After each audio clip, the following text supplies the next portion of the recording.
चलिए guys, India और पाकिस्तान में थोड़ा सा प्यार बांटते हैं और आपको भी पता है कि प्यार का एक रास्ता खाने से होके गुजरता है।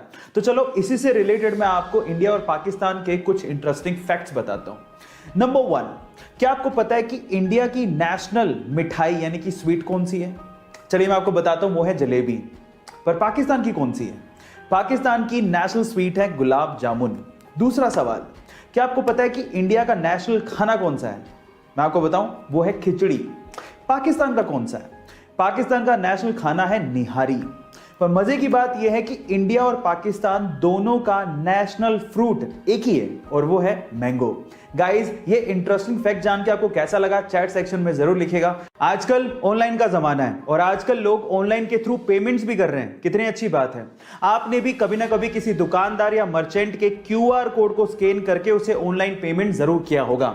पर मेरा सवाल यह है कि क्यूआर कोड में क्यूआर का मतलब क्या होता है? क्या आप जानते हैं? चलिए मैं आपको बताता हूं। इसका मतलब इसके काम में ही छिपा है।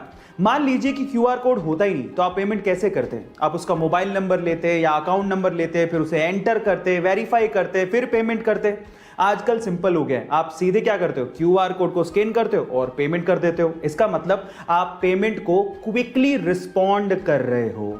इसका मतलब यही होता है क्यूआर यानी कि क्विक रिस्पॉन्स।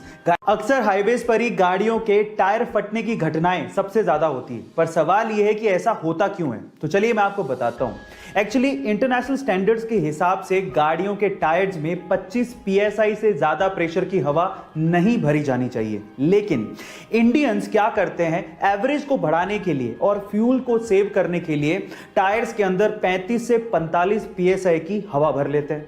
अब जब हाईवे पर वो गाड़ी दौड़ाते हैं तो टायर्स इतने गर्म हो जाते हैं कि अंदर की जो हवा है वो फैलने लगती है और फैलने से इतना ज्यादा प्रेशर बन जाता है कि टायर बर्स्ट हो जाता है, टायर फट जाता है। इसीलिए अपने गाड़ियों के टायर्स में 25 psi से ज्यादा की हवा ना